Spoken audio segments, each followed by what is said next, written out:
여호와께 감사하라. 그는 선하시며 그 인자하심이 영원하미로다. 여호와의 속량을 받은 자들은 이같이 말할지어다. 여호와께서 대적의 손에서 그들을 속량하사 동서남북 각 지방에서부터 모으셨도다. 그들이 광야 사막길에서 방황하며 거주할 성읍을 찾지 못하고 줄이고 목이 말라 그들의 영혼이 그들 안에서 피곤하였도다.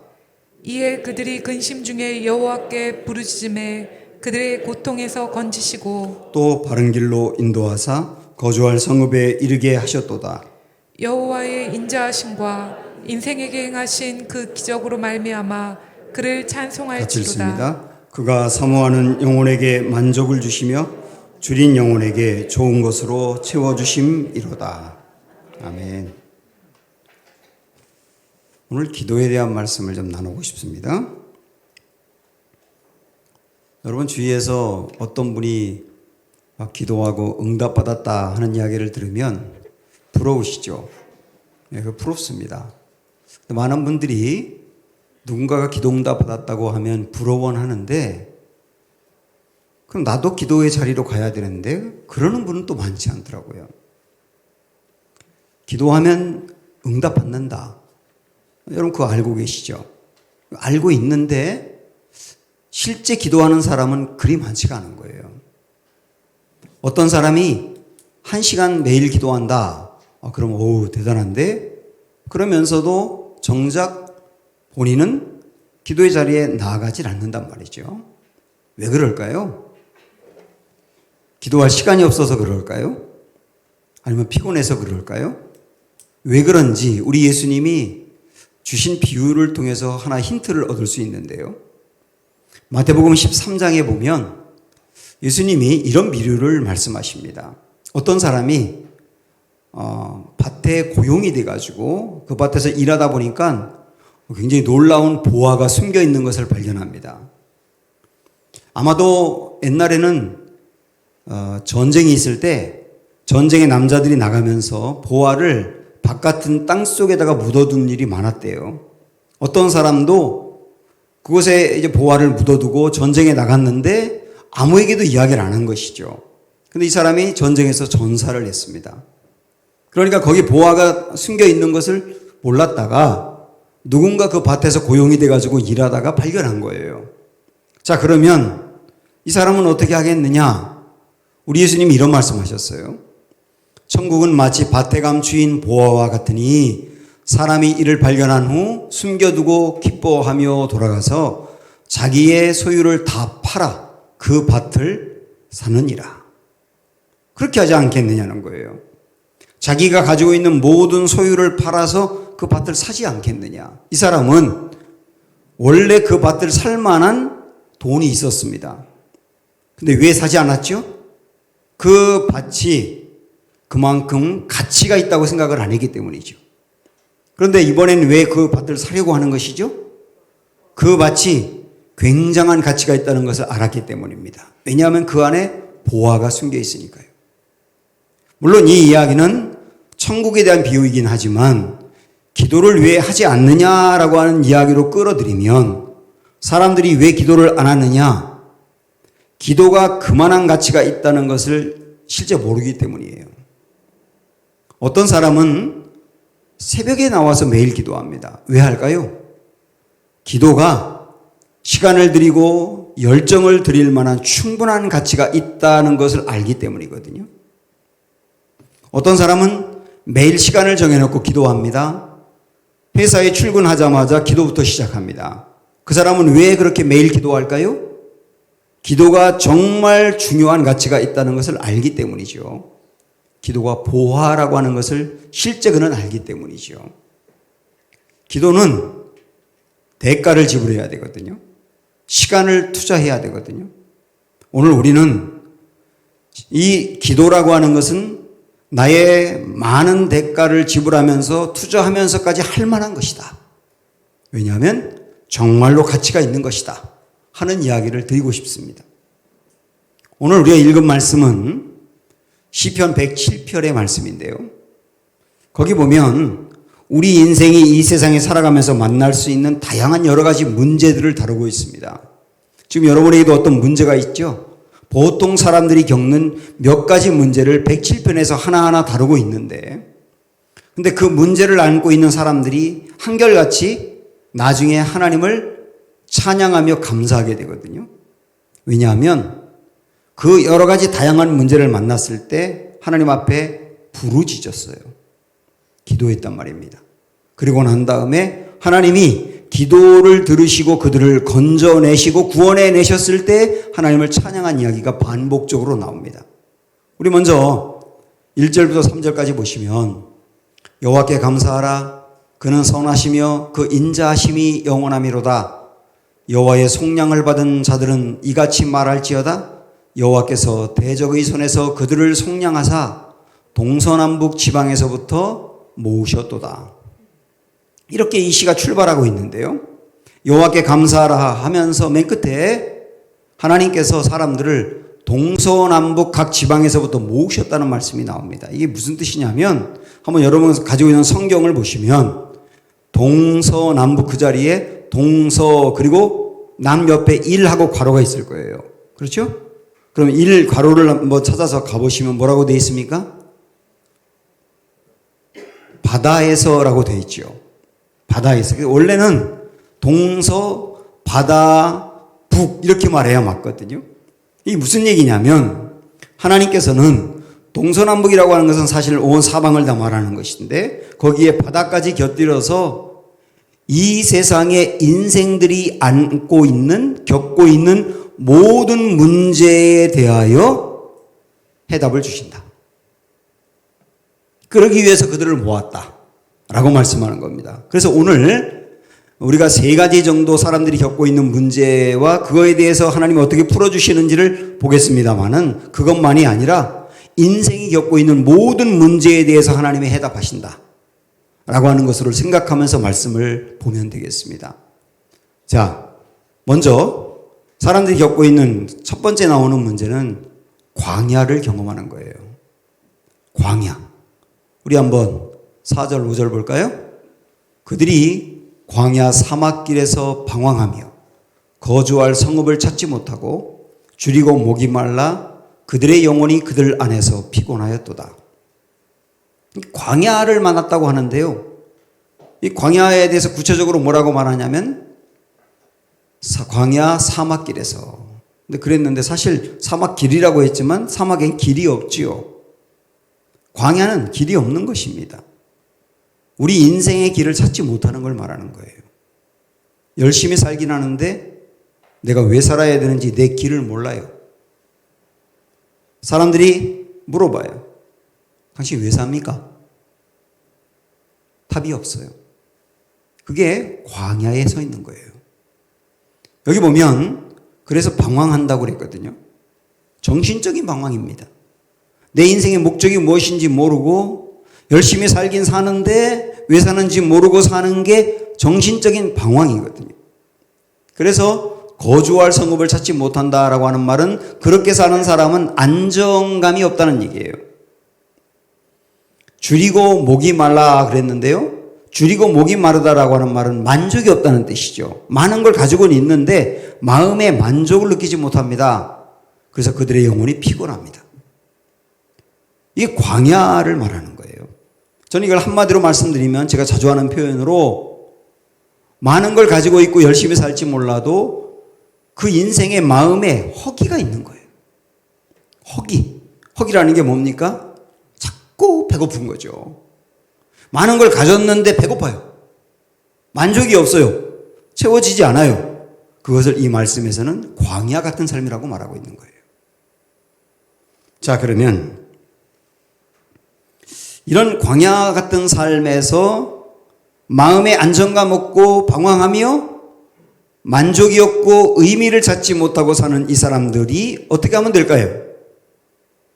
6절을 한번 보십시오. 7절까지. 이에 그들이 근심 중에 여호와께 부르짖음에 이렇게 나와요. 기도했다고 말이에요. 이 광야 중에도 기도했다. 그랬더니 그들의 고통에서 건지시고 또 바른 길로 인도하사 거주할 성읍에 이르게 하셨도다. 하나님께서 부르짖으며 기도할 때 그 광야 같은 고통에서 건져내시고 그래서 바른 길로 인도했다는 말은 왜 살아야 되는지 길이 보였다는 얘기잖아요. 또한 거주할 성읍에 이르게 하셨다라고 하는 말은 삶의 안정감을 갖게 했다. 이렇게 말씀하고, 이게 기도로 된다고요? 그럼요. 부르짖음으로 우리 삶에 이렇게 마음의 질서가 세워질 수 있죠. 삭개오 생각이 납니다. 삭개오는 권력 있는 사람이고 돈이 굉장히 많습니다.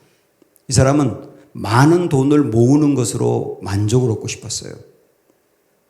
많이 얻었습니다. 많이 사람들을 착복해서 긁어 모았어요. 그러나 아무리 모아도 아무리 가져도 이 마음의 허기가 채워지지 않는 거예요. 고민합니다. 난 도대체 언제 마음이 행복할까? 언제 마음에 만족이 있을까? 그럴 때 예수님이 삭개오가 사는 지방에 지나가신다는 소문을 듣고 뭔가에 홀린 듯 정신없이 예수님이 계신 곳으로 달려갑니다. 예수님이 계시는데 사람들이 에워싸 있어서 가뜩이나 이 사람은 키가 작아서 예수님 보이지 않아요. 그러니까 무화과 나무 위에 올라가서 지나가는 예수님을 보고 있는 겁니다. 이게 부르짖음이죠. 부르짖음. 예수님이 삭개오에게 내려오라 그러고 그 집에 가서 함께 식사하는데요. 그 집에서 무슨 이야기를 나누었는지는 성경에 나와 있지 않지만 보나마나 삭개오가 이렇게 말하지 않았을까요? 예수님, 내 마음 좀 채워주세요. 목마름을 해결해 주세요. 무엇을 어떻게 해야 만족할 수 있을까요? 이게 부르짖음인 거예요. 나 정말 돈만 가지면 만족할 줄 알았는데 아무리 가져도 만족이 없는데 어떻게 하면 될까요? 이게 부르짖음이라고요. 그때 우리 예수님이 무슨 말씀을 하셨겠습니까? 사람의 마음의 만족은 눈에 보이는 것을 아무리 채워도 얻을 수 있는 게 아닙니다. 그러면서 예수님과 삭개오와의 만남이 이루어졌어요. 우리가 사실 신앙생활하면서 가장 중요한 것은 하나님과 만나는 거거든요. 하나님을 체험하는 거라고요. 내 인생에 찾아와서 나를 사랑함을 보여주고 그리고 그분을 인격적으로 만나는 이 체험. 누구나 할 수 있거든요. 이 체험을 딱 하고 났을 때 삭개오가 드디어 그 마음이 채워진 거예요. 거주할 성읍이 보이기 시작한 거죠. 줄이고 목말랐던 그 마음이 충만하게 된 것이죠. 그래서 그가 그토록 집착하며 모았던 재산을 다 풀어서 가난한 사람들에게 주겠다고. 그것은 뭐냐면 나 이거 모으는 게 행복인 줄 알았는데 주님 만나는 게 행복인 걸 알았어요. 그리고 만나고 나니까 이걸 모으는 것보다 나누어 주는 게 더 보람 있고 의미 있는 걸 알았어요. 나눠주게 되는 거예요. 부르짖을 때 이런 은혜가 있단 말입니다.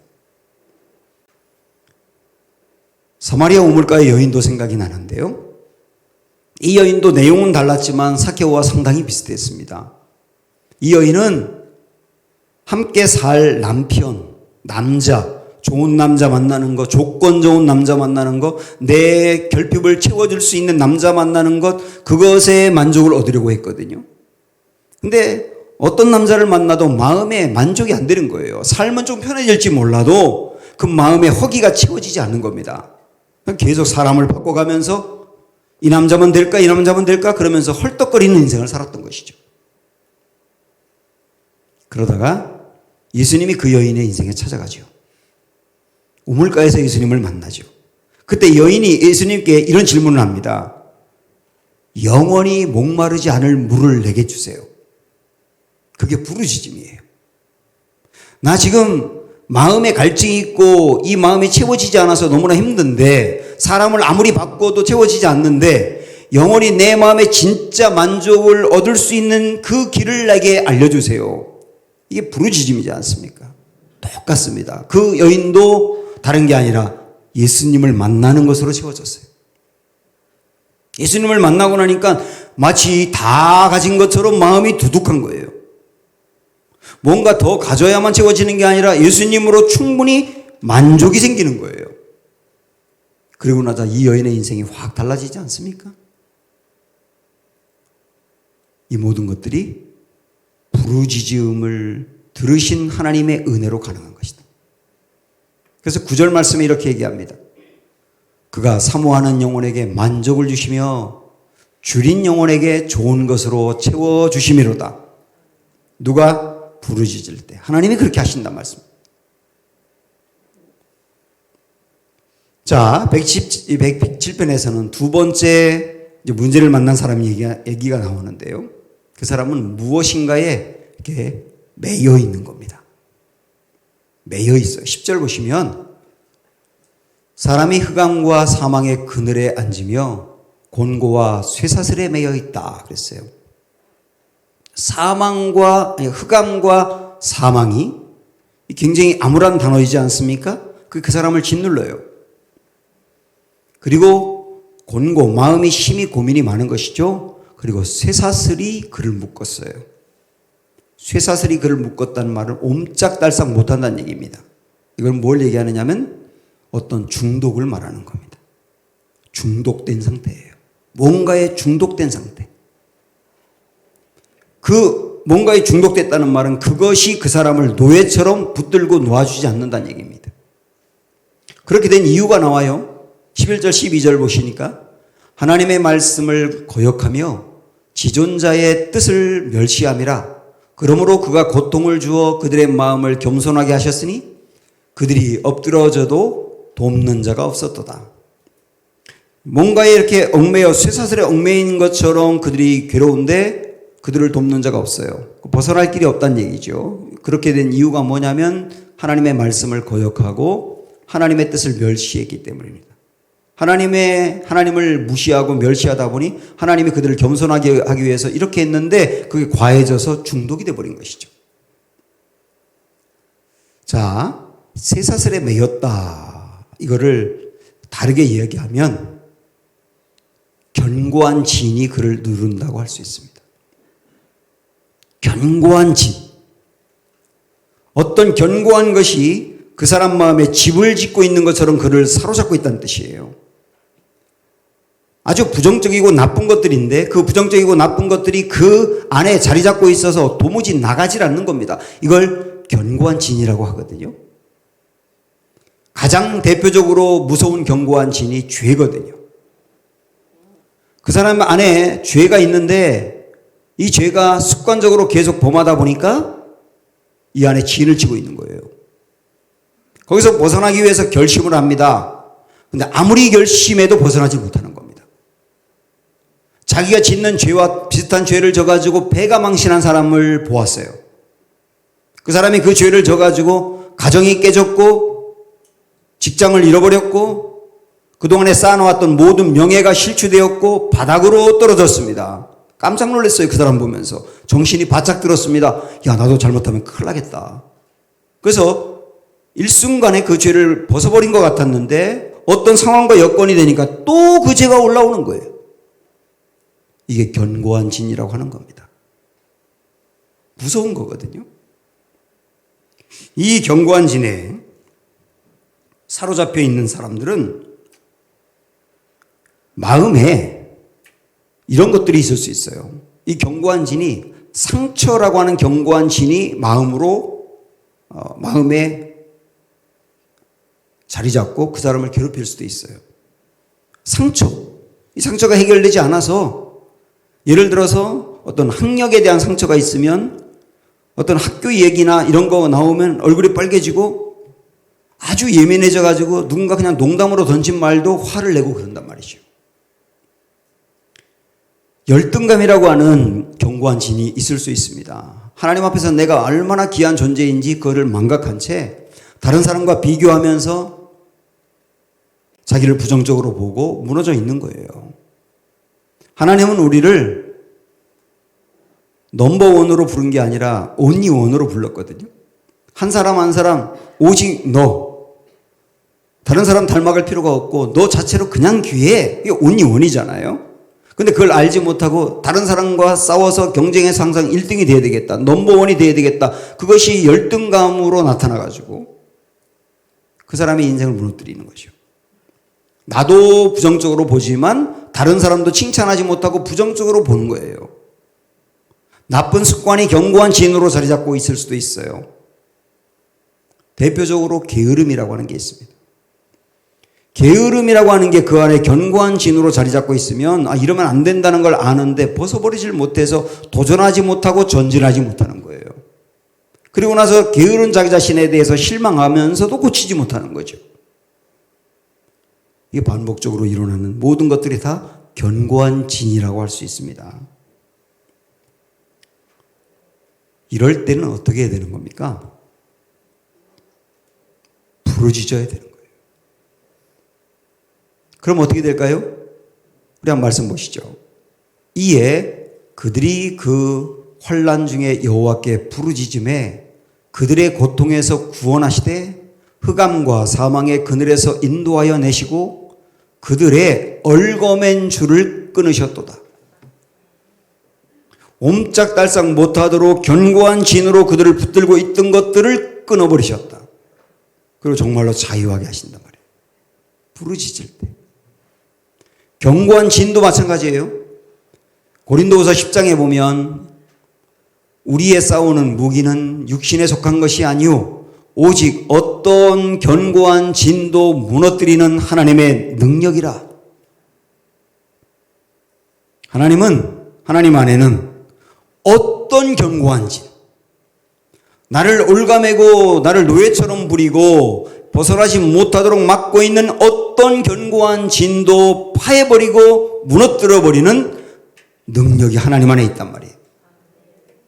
여기서 능력이라는 말은 헬라어로 디나미스라는 뜻인데 말인데 그게 거기에서 파생된 말이 다이너마이트거든요. 다이너마이트가 산 하나도 꽝 하고 날려버릴 정도로 힘이 있지 않습니까? 하나님 안에는 그런 능력이 있다는 거예요. 그래서 어떤 견고한 진도 무너뜨릴 수 있는 힘이 주님 안에 있다. 그럼 부르짖으라 그 얘기죠.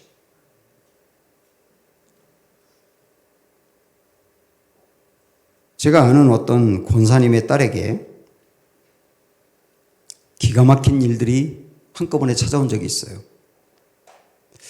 이분의 딸은 예고를 다니면서 미술을 전공하기 위해서 공부했는데 떨어져가지고 재수를 하고 있었습니다.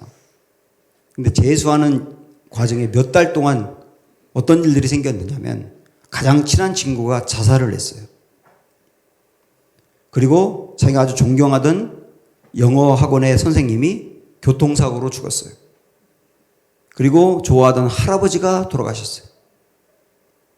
그리고 자기에게 미술을 개인적으로 가르쳐주던 선생님이 오토바이 사고로 죽었어요. 자기 주변에 아주 가깝고 존경하고 사랑하고 좋아하던 사람들 4명이 몇 달 사이에 떠난 겁니다.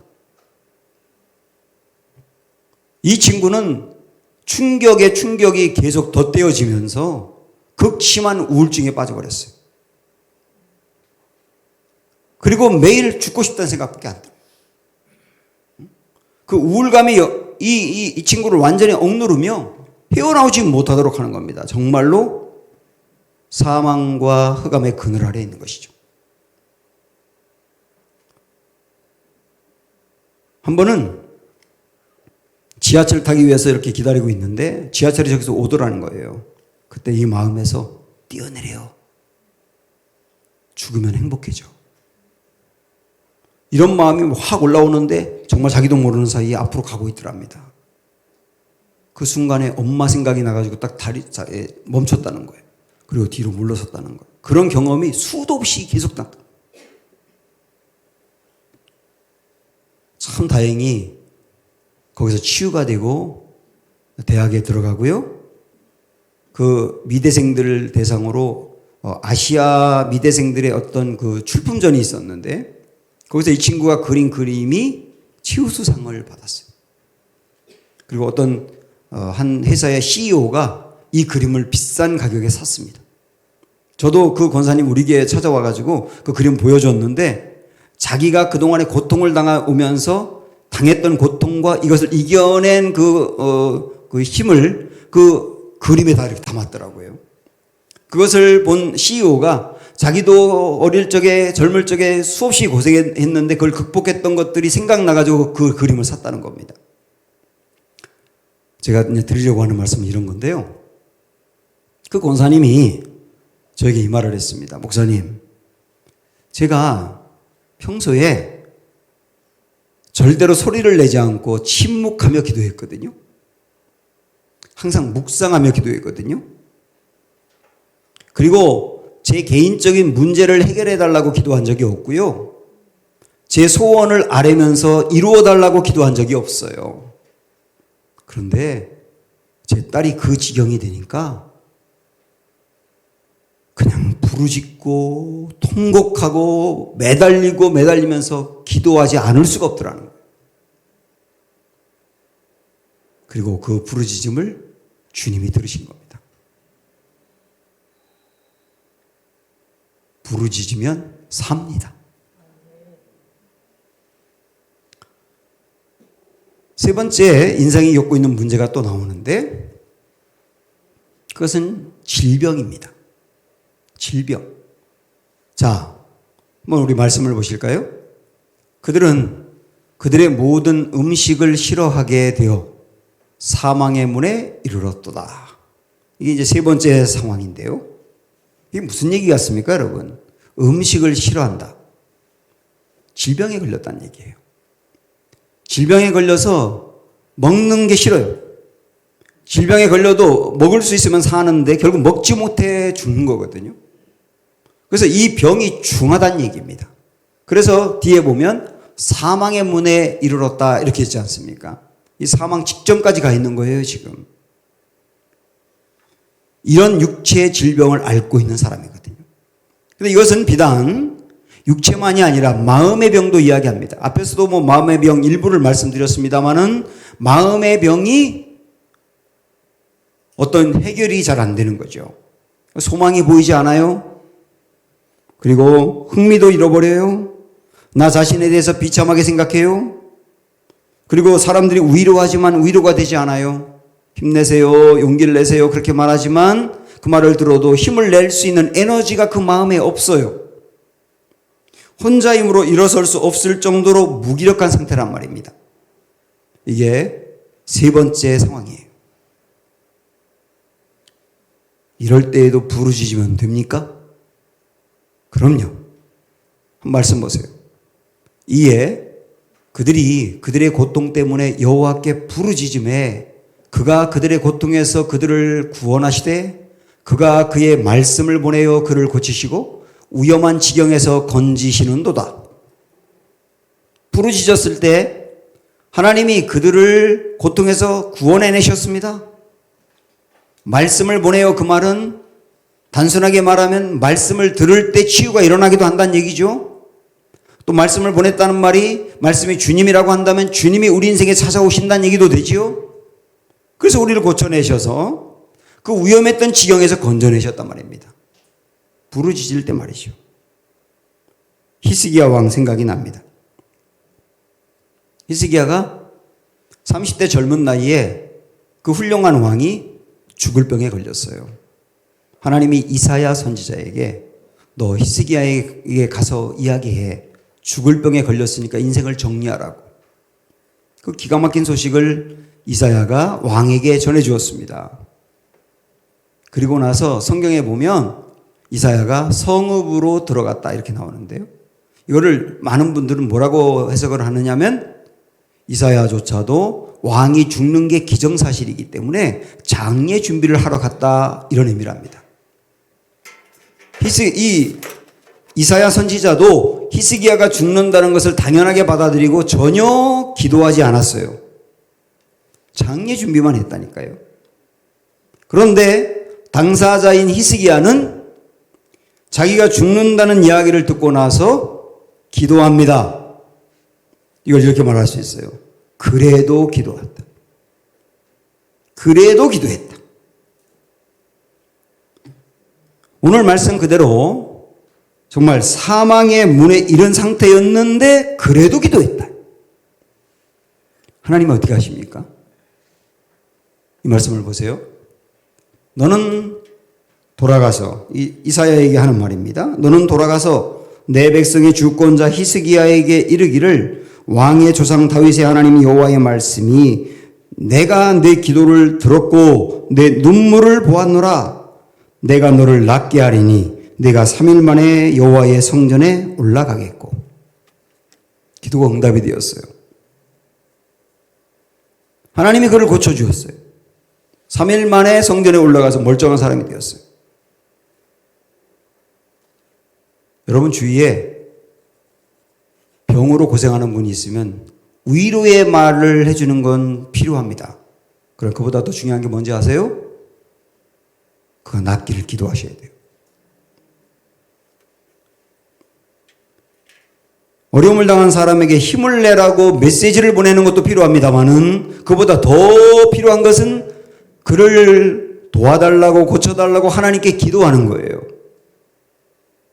왜냐하면 기도 응답은 실제이기 때문입니다. 주님께 부르짖어 보셨나요? 하나님은 기도하는 사람의 기도 소리를 들으신다고 했잖아요. 그리고 그의 눈물을 보신다고 했잖아요. 여러분, 이 눈물을 보신다라고 하는 말을 우리가 좀 확대해서 생각을 한번 해볼까요? 제가 여기서 설교하는데 지금 이 앞에 계신 분들은 혹시 몰라도 저 중간 앞에 있는 분들이 눈물을 흘려도 제가 안 보여요.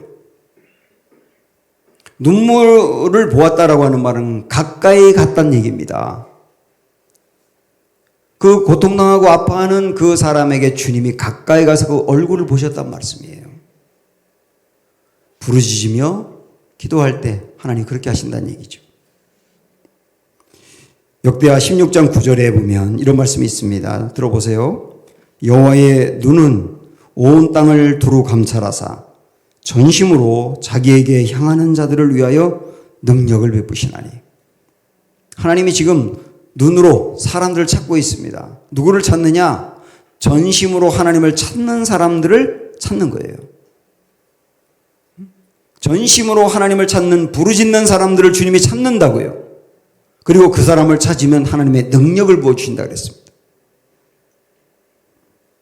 사랑하는 여러분, 그래도 기도하십시오. 이미 결정된 것 같아도 기도하십시오. 이미 틀린 것 같아도 기도하십시오. 이사야 같이 되지 말고 히스기야 같이 되십시오.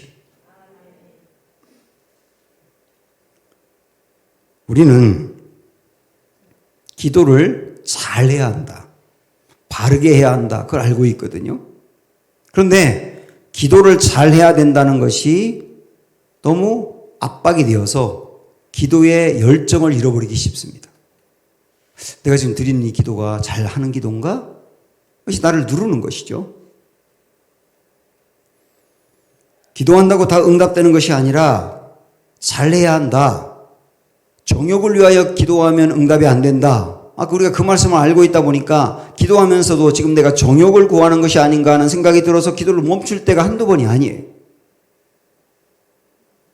기도도 하나님의 뜻대로 해야 응답받는다는 말씀을 알고 있다 보니 내가 지금 드리는 이 기도가 하나님의 뜻과 일치하는지 우리가 모르니까 자꾸 그게 우리를 또 힘들게 해서 기도를 멈추게 한단 말이죠. 하나님은 우리가 무엇을 구하는지 알기 때문에 한 번 하나님께 구하고 그 다음은 받은 줄로 믿으라 하는 말씀을 알고 있다 보니 우리가 이미 하나님 알고 있으니까 한 번 기도하면 더 이상 기도하지 않고 맡기는 게 믿음이 좋은 거다라고 생각을 해서 또 기도하고 또 기도하면 이게 믿음이 없는 것처럼 보이다 보니 기도를 멈출 때가 있단 말입니다. 분명히 하십시오. 바른 기도를 드리는 것은 중요하지만 자칫 바른 기도의 부담감이 기도의 열정을 잃게 할 수도 있어요. 우리 중에 누가 정욕이 전혀 들어가지 않는 채로 기도할 수 있을까요? 여러분 그거 가능합니까?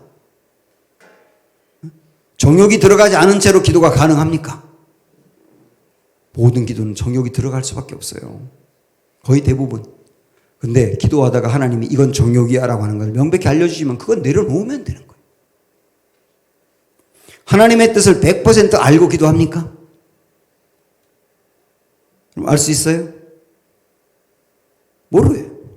기도하는 거예요. 기도하다가 하나님의 뜻이 아닌 게 분명해지면 그것도 그만하면 되는 거예요.